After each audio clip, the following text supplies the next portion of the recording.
Right, hello ladies and gentlemen, and welcome to the Livy Lab. That's the lab, but the living room downstairs. And I'd normally show you my cup of tea, but I don't fancy, for some strange reason, hanging it over the PC, not the main server here.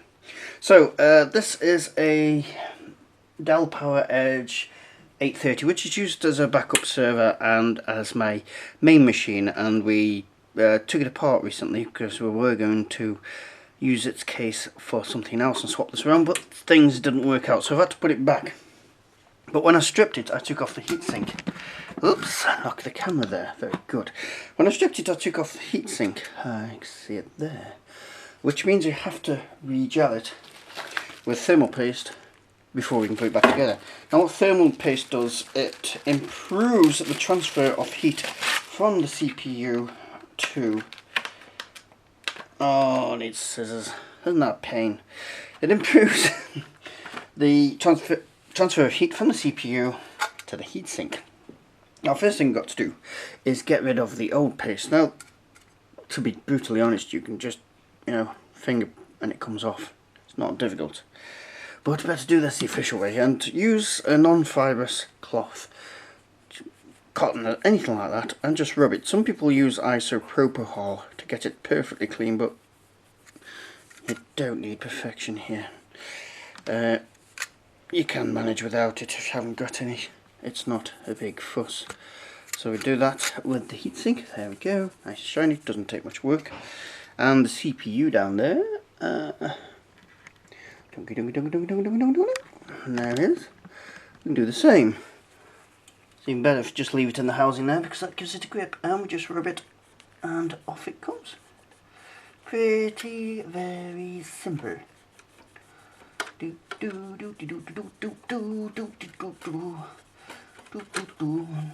we go. As you can see, nice and clean.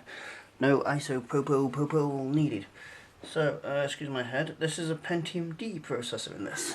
It's 1 GB of memory. And plays main muchas swellius, also Amiga emulators. So, now we've done that, what I'm going to do is get this bugger out of its case and show you how to apply the paste. Okay, I've got the thermal paste. Just go to your local friendly computer dealer shop and they will help you. This is MX2 thermal compound by Arctic. 8-year durability thermal compound. Net weight 4 grams, and yes, there we go. It's just generic thermal compound. This, if you're doing work on an Xbox or something, they use different, I do believe. But for PCs, it's just generic. Just go to your local shop, and they will sell you some, give you advice. Now, it comes in a little syringe, as you've already seen, and all we do, take the bottom off, zoom into the processor there. What we do, try not to go in your view, is just put a nice pea-sized lump, not that much, in the middle, and that's it. Despite what I said in one of my videos quite a while ago on laptop repairs, you do not need to spread it. I found out since. It will spread itself under the pressure of the heatsink. So, if I zoom out, there is another video, I'll put the link below, and it shows you this stuff spreading itself.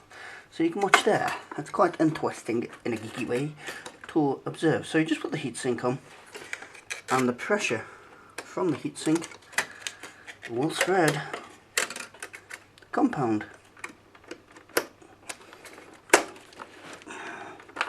There we go, all tied in. Give it a wiggle.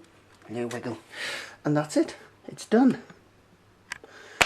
And that is how to replace the thermal compound. And if you're having overheating problems, buggered compound is a possibility, so it's worth doing that before you go and spend mega money. So that's it, thank you very much. Please rate, comment, subscribe if you wish, and I'll go and continue using this and drinking more tea. So thank you very choking on my tea. Thank you very much. You need to quit being dirty. You're a dirty boy.